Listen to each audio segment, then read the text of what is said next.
जय हिंद साथियों, आपको जानकर ये खुशी होगी कि जो आपका एसएससी जीडी का नोटिफिकेशन आपका आउट हो चुका है और जिसके फार्म 1 दिसंबर से भरने शुरू हो चुके हैं। आप लोग इसे अवश्य भरें। और इस क्लास में आप लोग देखेंगे कि जो प्रीवियस ईयर 2025 में जो आपका एग्ज़ाम हुआ था उसमें किस तरह के प्रश्न पूछे गए थे एसएससी जीडी में और कितने प्रश्न आते हैं, वो आप इस क्लास में सब आपको देखने को मिलेगा। सामान्य ज्ञान के आपके 20 प्रश्न मिलेंगे, सामान्य हिंदी के 20 प्रश्न, रीजनिंग के 20 प्रश्न और आपके गणित के 20 प्रश्न मिलेंगे। कुल मिलाकर के आपको 80 प्रश्न मिलेंगे पेपर में। और जो आपका समय होगा बस 60 मिनट का आपका समय मिलेगा। तो चलिए शुरू करते हैं आज की क्लास के लिए। और ये पहला पेपर है जो आपका 2 फरवरी को आपका जो कंडक्ट हुआ था, सॉरी साथियों, जो आपका 4 फरवरी को ये पेपर कंडक्ट हुआ था। और जो अब नोटिफिकेशन जारी हुआ है 2025-26 का इसका भी एग्ज़ाम आपका फरवरी में ही स्टार्ट होने की संभावना है। तो चलिए देखते हैं क्या पूछा गया था 2025 में एसएससी जीडी के पेपर में, जो कि इस क्लास से आपको काफ़ी हेल्प मिलेगी। और पहले जो अपना सेक्शन देखेंगे वो सेक्शन देखेंगे जीके जीएस का। तो चलिए देखते हैं जीके जीएस के क्वेश्चन कहाँ पर दिए गए हैं इसमें। उसके बाद में आप लोग देखेंगे हिंदी के प्रश्नों को लगाएंगे और उसके बाद में आप रीजनिंग, फिर उसके बाद में आप मैथ के प्रश्नों को लगाएंगे। और एक सेक्शन में जो प्रश्नों की संख्या होगी बस 20 प्रश्न आपको देखने को मिलेंगे। तो चलिए देखते हैं क्या पूछा गया था। और इस पेपर को आपको ध्यान से देखना है कि किस तरह के प्रश्न पूछे जाते हैं, क्योंकि आपको इस बार 2026 में आपको सिलेक्शन लेना है। तो चलिए शुरू करते हैं। सार्वजनिक परीक्षा अनुचित साधनों की रोकथाम विधेयक 2024 के अंतर्गत परीक्षा के दौरान अनुचित व्यवहार या अपराध में शामिल व्यक्तियों के लिए निर्दिष्ट जुर्माना राशि कितनी है। यदि इस कंडीशन में कोई व्यक्ति पकड़ा जाता है तो उस पर कितना जुर्माना हो सकता है। तो उस पर कितना हो सकता है, उस पर हो सकता है 10 लाख रुपए तक का जुर्माना हो सकता है। चलिए बढ़ते हैं अगले पेज की तरफ। अगला आएगी वार्षिक मामल्लपुरम नृत्य महोत्सव, जिसमें भारतीय शास्त्रीय नृत्य भरतनाट्यम, कुचिपुड़ी, कथक, मोहिनी, ओडिसी और कथकली के प्रदर्शन शामिल हैं। इन सभी नृत्यों को इसमें शामिल किया जाता है। तो डैश में आयोजित किया जाता है। ये जो नृत्य है, ये जितने भी प्रोग्राम है कहाँ आयोजित किए जाते हैं, तो ये किए जाते हैं तमिलनाडु में किए जाते हैं। चलिए बढ़ते हैं अपने अगले पेज की तरफ। अगला है कि माइकल फैराडे ने विद्युत ट्रांसफार्मर और जनरेटर के पीछे के सिद्धांत विद्युत चुंबकीय प्रेरण की खोज कब की थी।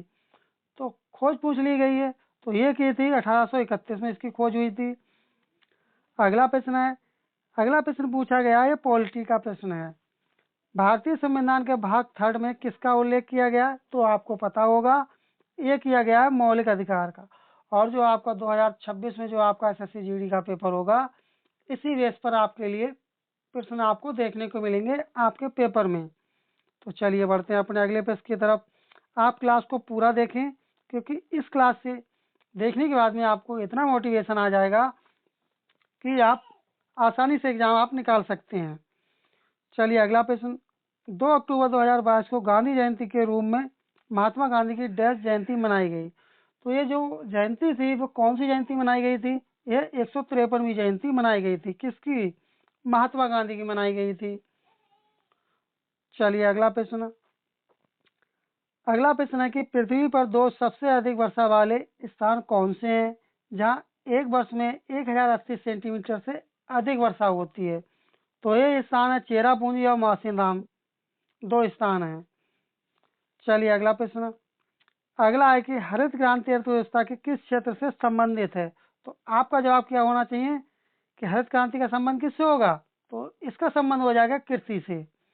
चलिए अगला प्रश्न है कि निम्नलिखित में से कौन से वाक्य सत्य हैं। तो आपको इसमें क्या पूछा गया, सत्य पूछा गया है। तो जो पहला वाला है ये आपका गलत हो जाएगा। और ये सेकंड वाला क्या है, वित्तीय वर्ष 2021-22 के दौरान भारत का कृषि निर्यात लगभग 50.2 बिलियन अमेरिकी डॉलर तक पहुंचा गया था। तो सेकंड वाला ठीक हो जाएगा और आपका थर्ड वाला ठीक हो जाएगा। इस तरह से आपका सेकंड वाला जो ऑप्शन होगा यह आपका सही जवाब हो जाएगा। चलिए अगला प्रश्न अगला प्रश्न है कि भारत में पहले एशियाई खेल कहाँ आयोजित किए गए थे? तो आपका जवाब होगा कहाँ किए गए थे? ये नई दिल्ली में किए गए।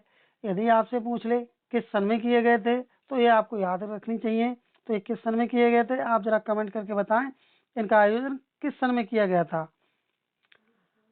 अगला है कि भारत सरकार अधिनियम 1919 का आधार बनी सिफारिशों के पीछे प्रमुख व्यक्ति कौन कौन थे? तो प्रमुख व्यक्ति पूछे गए, तो आपका जवाब हो जाएगा लॉर्ड चेम्सफोर्ड और एडविन मॉन्टेगू। थर्ड वाला ऑप्शन आपका सही जवाब हो जाएगा। अगला है कि भारतीय संविधान के कौन से अनुच्छेद संघ लोक सेवा आयोग से संबंधित है? तो संघ लोक सेवा आयोग जिसे यूपीएससी बोलते हैं, तो उसका संबंध किससे हो जाएगा? 315 से 323 के बीच में। चलिए अगला प्रश्न। अगला है कि वह एक कर्नाटक प्रसिद्ध गायिका थी जो यूरोप, उत्तरी अमेरिका और संयुक्त राष्ट्र महासभा में गाई थी। वह कौन थी? वो थी मदुरै सन्मुख वदिबु सुब्बुलक्ष्मी। पहला वाला जो ऑप्शन होगा यह आपका सही जवाब होगा। अगला है कि निम्नलिखित में से कौन सा खेल 11वें एशियाई खेल बीटिंग 1990 में एक विधा डिसिप्लिन के रूप में शामिल किया गया था? तो ये किया गया था, क्या किया गया था? ये किया गया था, कबड्डी किया गया था। चलिए अगला प्रश्न। अगला है कि भारत के राष्ट्रीय बहुआयामी गरीबी सूचकांक एक प्रगति समीक्षा 2023 के अनुसार निम्नलिखित में से किस केंद्र शासित प्रदेश में बहुआयामी गरीबी को प्रतिशत सबसे अधिक है? और इसकी कभी कभार रैंक भी पूछ लेते हैं, ये भी याद होना चाहिए। तो आपका जवाब हो जाएगा दादर और नागर हवेली तथा दमन और दीव। चलिए अगला प्रश्न। अगला है कि अगस्त 2024 में सर्वोच्च न्यायालय को अलविदा कहने वाली महिला कौन है जो तेलंगाना राज्य के लिए उच्च न्यायालय की प्रथम महिला मुख्य न्यायाधीश बनी और भारतीय सर्वोच्च न्यायालय में पदोन्नत होने वाली 9वीं महिला थी? तो ये कौन थी? ये थी हिमा कोहली थी। अगला है कि प्रधानमंत्री रोजगार प्रोत्साहन योजना डैश से क्रियान्वित की जा रही है। तो ये कब से शुरू की जा रही है? इसकी जो शुरुआत हुई थी 2016 में हुई थी। और जो प्रश्न आप देख रहे हैं ये 2025 के लेटेस्ट जो आपके जो एसएससी जीडी का पेपर हुआ था वो ओरिजिनल प्रश्न है इस क्लास में। और यदि आप इस क्लास की पीडीएफ प्राप्त करना चाहते हैं, पेपर प्राप्त करना चाहते हैं, तो आपके लिए इसी क्लास में डिस्क्रिप्शन बॉक्स में लिंक लगा देंगे, वहाँ से आप डाउनलोड कर सकते हैं। चलिए अगला प्रश्न। निम्नलिखित में से किस पौधे को विशेष सहारे का उपयोग करके दीवारों पर चढ़ाया जा सकता है? तो ये पौधा कौन सा होता है? ये होता है कद्दू का पौधा। पहला वाला ऑप्शन आपका सही जवाब हो जाएगा। अगला है कि तीसरी पंचवर्षीय योजना 1961 और 1966 में उल्लेख की गई प्रमुख आर्थिक चुनौती क्या थी? तो ये थी युद्धकालीन व्यय और संसाधन आवंटन थी। अगला है कि एनवीडब्ल्यूपी जिसे लौह युग का सबसे व्यापक मृत भांड कर्म माना जा सकता पूर्ण रूप क्या है? तो आपको इसकी फुल फॉर्म पूछी गई है, तो आप क्या कहेंगे? Northern black polished ware. पहला वाला जो ऑप्शन होगा यही आपका सही जवाब हो जाएगा। चलिए अगला प्रश्न। संगीत अकादमी म्यूजिक एकेडमी से प्रतिष्ठित नाट्य कला निधि पुरस्कार से सम्मानित लक्ष्मी विश्वनाथन किस नृत्य शैली के प्रसिद्ध थी? तो आपका जवाब हो जाएगा भरतनाट्यम। इस तरह से अपने जो जीके जीएस 2025 में 4 फरवरी को जो पेपर हुआ था उसमें पूछी गई थी, ये 20 क्वेश्चन आपके कंप्लीट हुए। तो आपने इससे सीखा होगा कि जीके जीएस के किस तरह के प्रश्न पूछे गए थे 2025 में, और 2025 में पूछे गए थे, और 2026 में किस तरह के प्रश्न आपसे पूछे जा सकते हैं। तो चलिए अगला देखते हैं, अगला सेक्शन देखते हैं।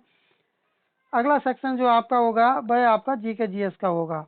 सॉरी साथियों, वह अगला सेक्शन जो आपका होगा वह सेक्शन आपका होगा हिंदी का। तो हिंदी में देखते हैं किस तरह के प्रश्न पूछे गए थे। तो हिंदी के प्रश्नों ये आपका देखिए, आपको बताना चाहेंगे उसमें दो ऑप्शन आपको चूज करने होंगे। दो जो ऑप्शन होंगे उसमें से आपको एक ऑप्शन चूज करना पड़ेगा। या आप इंग्लिश के प्रश्नों को सॉल्व करेंगे या आप हिंदी के प्रश्नों को सॉल्व करेंगे। जो हिंदी मीडियम के छात्र होंगे वो हिंदी का सॉल्व करेंगे, और जो इंग्लिश में करना चाहेंगे वो इंग्लिश का करेंगे। तो चलिए देखते हैं हिंदी के प्रश्नों को, हिंदी किस तरह के पूछी गई थी। तो हिंदी के प्रश्न अपने आ चुके हैं।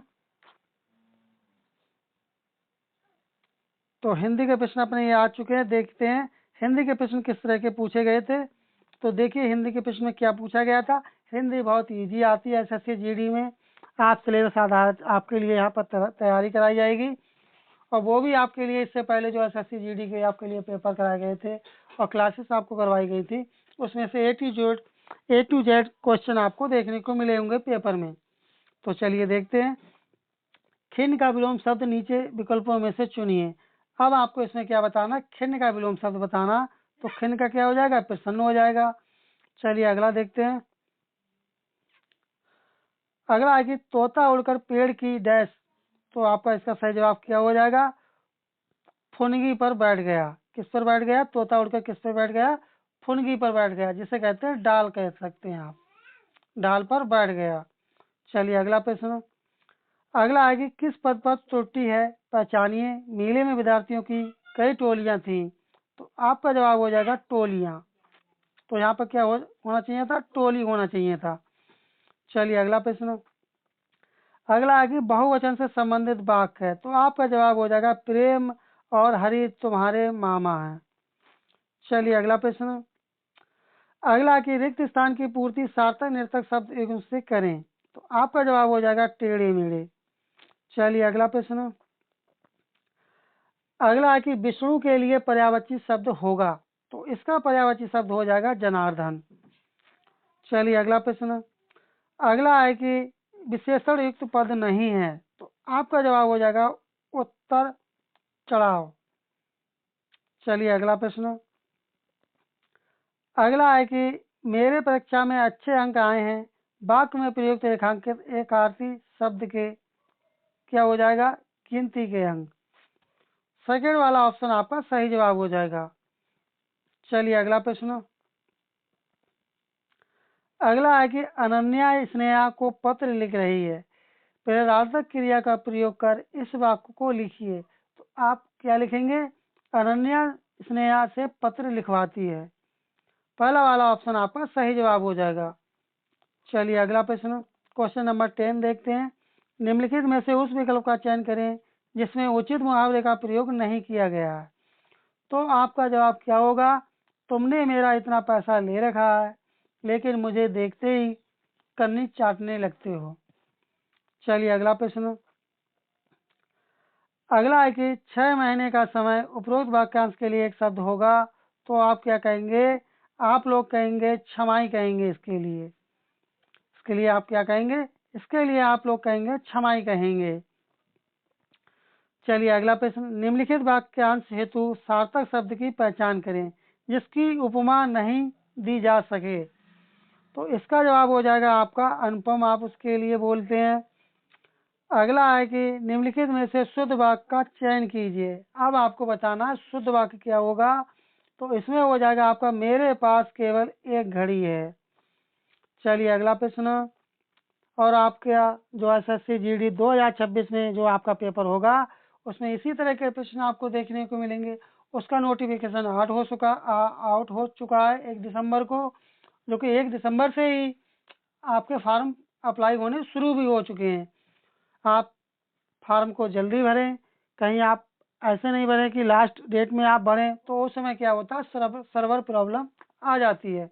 उससे बचने के लिए आप समय से पहले आप पहले ही फार्म अप्लाई कर दें जिससे आपको ये दिक्कत का सामना नहीं करना पड़े। चलिए अगला प्रश्न, यह वस्तु ग्रहा है। तो ग्रहा शब्द का क्या बताना है, विलोम बताना है। तो इसका क्या हो जाएगा, त्याजय हो जाएगा। चलिए अगला प्रश्न। अगला है इनमें से किस वाक्य में त्रुटि नहीं है। तो आपका जवाब होगा मोहन का व्यवहार अच्छा नहीं है। चलिए अगला प्रश्न। आपका जो एसएससी जीडी का पेपर होगा उसमें एक गद्यांश पूछा जाएगा जिसे इंग्लिश में कंपैरिजन कहेंगे। तो उसमें ब्लैंक दे रखा होगा, उसे आपको पूर्ति करनी है। तो देखिए इसमें क्या है, चलिए देखते हैं इसमें क्या पूछा गया है। उससे कुछ दूर एक उम्रदराज मगर तंदुरुस्त आदमी शहनाई जैसा डैश बैग पाइप पर बजा रहा था। तो यहाँ पर क्या हो जाएगा, वो क्या बजा रहा था, वह बात बजा रहा था। तो इस तरह से सेकंड वाला ऑप्शन आपका सही जवाब हो जाएगा। अगला इसमें पूछा गया है, उसने काला लवादा गाउन पहन रखा डैश है। तो यहाँ पर क्या आपका आ जाएगा, यहाँ पर आपका आ जाएगा था। उसने काला लवादा गाउन पहन रखा था। चलिए अगला प्रश्न देखते हैं। अगला है कि वह खड़ा होकर बात डैश रहा था। तो क्या कर रहा था, वह खड़ा होकर क्या कर रहा था, बात बजा रहा था। चलिए अगला प्रश्न। अगला है कि लोग उसके सामने से अद्दो से गुजर रहे थे। तो क्या कहेंगे आप लोग, बेअदब से गुजर रहे थे, क्योंकि वह बजा रहा था। और इस क्लास का ये जो हिंदी का जो अपना सेक्शन है 20 क्वेश्चन का, ये भी अपना कंप्लीट होता है। इसमें क्या पूछा गया, पास में 5 सिक्के ना होने का अफसोस हुआ। तो क्या कहेंगे इसके लिए, कौन सा हो जाएगा, रूपक हो जाएगा। इस तरह से अपने जी के प्लस हिंदी के कुल मिलाकर के 40 क्वेश्चंस जो 2025 में पूछे गए थे, 2025 के एसएससी जीडी के पेपर में पूछे गए, वो अपने कंप्लीट हुए। और जो अपना अब जो बचा है, वह अपना क्या बचा है, रीजनिंग का सेक्शन बचा है और मैथ का सेक्शन बचा है। इसके लिए सेपरेट अलग से क्लास लेकर के आएंगे, क्योंकि उसमें सॉल्यूशन भी आपको दिखाना पड़ेगा। और वो भी यदि आपको अभी दिखाएंगे तो क्लास बहुत लंबी हो जाएगी, क्योंकि यहाँ पर आपको मेन पर्पज़ था पेपर दिखाने का कि किस तरह का पेपर आता है। तो चलिए मिलते हैं जल्दी नेक्स्ट क्लास में। और यदि अभी तक आप चैनल पर नए, चैनल को सब्सक्राइब नहीं किए तो प्लीज़ चैनल को सब्सक्राइब कर लें। और इस क्लास की यदि आप पीडीएफ प्राप्त करना चाहते हैं तो उसका लिंक डिस्क्रिप्शन बॉक्स में लगा दिया जाएगा, वहाँ से आप प्राप्त कर सकते हैं। चलिए मिलते हैं जल्दी अगली क्लास में, तब तक के लिए धन्यवाद। जय हिंद, जय